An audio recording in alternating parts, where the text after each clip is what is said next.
Alright, everybody. Continuing on with my explorations into facial rigging. So I left you last time talking about pose library. And real quick, I just want to explain my theory of poses. I don't believe I did that the last video. You shouldn't make videos late at night when you're exhausted because it turns out badly. But at any rate, I'll just go through real quick and explain that. What I like to do is not create a smile or frown or a U or any phonemes or anything like that. I like to focus on individual muscle movements. So I may have mentioned this um, the last time, but what I'm actually going for is to say, that gosh, Google Body, gotta love it. Okay, there we go. I'm saying this resortus muscle is stretching out, it's contracting, and the contraction of that resortus muscle is causing this lip stretcher, minus the actual stretching of the lips. I like to keep that separate. I really am just focusing on pulling this corner out. So, at any rate, what we're going to dive into now. And real quick, why use a pose library, right? It's just handy. You go through here, you move your controls around, you get all these nice shapes, you save them into a pose library. I could go here and I could say, well, I'm going to just create these shapes and start hooking them up to some sliders and setting driven keys and having a great time. But then when you go to edit them, you could have some troubles, or, for what I'm about to show you now, you could also have some troubles. It's just nice to have all your shapes on hand, and later on you can use this same pose library thing to actually pull together some really nice poses. This is a smile I like to use, or an O or an E I like to use. So, great tool. So another thing is we can use these poses now later. Maybe we're doing our blend shapes first, and we're generating these base poses to base our blend shapes off. But then later on we want to hook them up to these sliders, so we have these available to us. And just a quick bit of information on these sliders. I'm sure many of you have seen them around. I always hear Jason Osipa being credited with these sliders, and honestly that's the first time I ever saw them, so I can't discount that fact. And his book Stop Staring, by the way, is an invaluable resource. He talks about the theory of these sliders, in that when you move the slider over here, you're going to get your left wide shape. When you move it over here, you're going to get your right wide shape. Then the idea is up here you reserve for your narrow, when your lips are puckering. The reason for that is that you're never going to get this extremely contradicting pose, right? You wouldn't want to have, your wide shape on this slider and your narrow shape on this slider, and you set them both to 100%, and then what happens? Your lip is trying to pull in and push out at the same time, and you probably just end up with nothing, or a jumbled mess, or definitely something you don't want. So, theory behind these sliders, often referred to as OSIPA sliders. Anyhow, on we go. So, I have my pose. I loaded it up. Now we're going to start creating our blend shapes, and just for the interest in time, I already started here, but I'll walk you through my process so you understand what I did. So, what you want to do is duplicate this mesh, or you could already have a duplicate of this mesh saved out. As long as the vert order doesn't change, and as long as you don't freeze transforms or anything on this, delete history, you'll be fine. So I have a copy of my mesh over here, and what I'm going to do is I'm going to use this copy as sort of grand central station for all of my blend shapes. They're all going to filter through this head right here. I'm then going to connect that as another blend shape to my render mesh over here. And in this way I can always cut that connection whenever I want to. So an animator can come in here and have this very quick response time of just moving around, these little individual controls, right? Jeez, look what I did to myself. But at the same time, you have the blend shapes waiting on the side for whenever you want to go ahead and start doing a polish pass on your animation, and you really want to see what the face is going to look like, or when it comes to render time. So, what I do first is I take this head, and I take this head, and then I'm going to create a deformer, and I'm going to create a blend shape.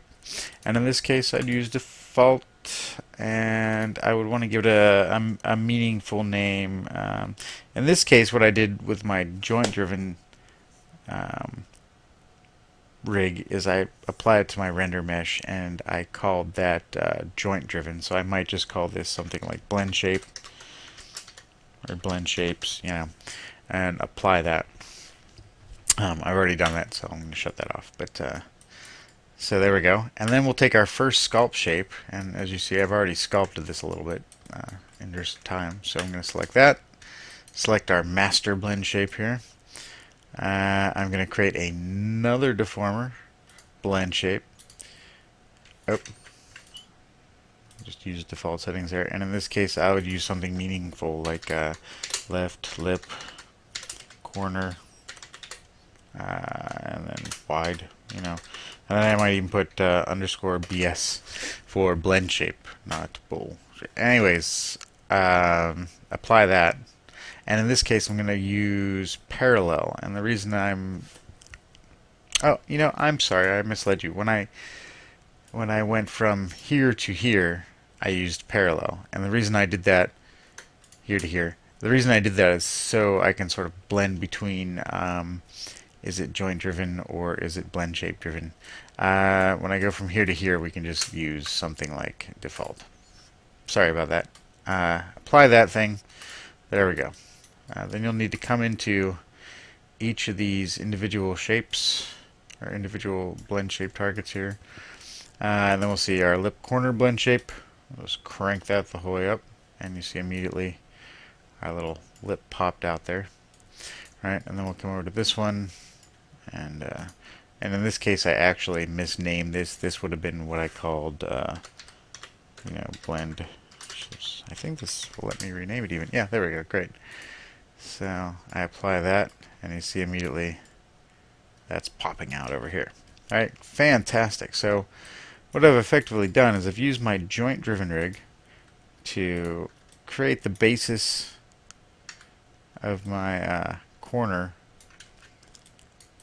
our lip, our corner wide shape, and then I used a blend shape just to kind of create this nice little pocket. And this, by no means do I claim this is a perfection of any kind. I did this really quick. This is my down and dirty method here. So there's lots of ways of creating corrective shapes. This is just one little method. But at any rate, there you go. So all you'd want to do then is connect the activation. No, let's hide this thing again. Sorry. The activation of the left lip wide shape on this mesh, and the movement of these control objects, which can be loaded through your pose library. You'd come over to your slider. You'd set your set driven key for your wide shape, right?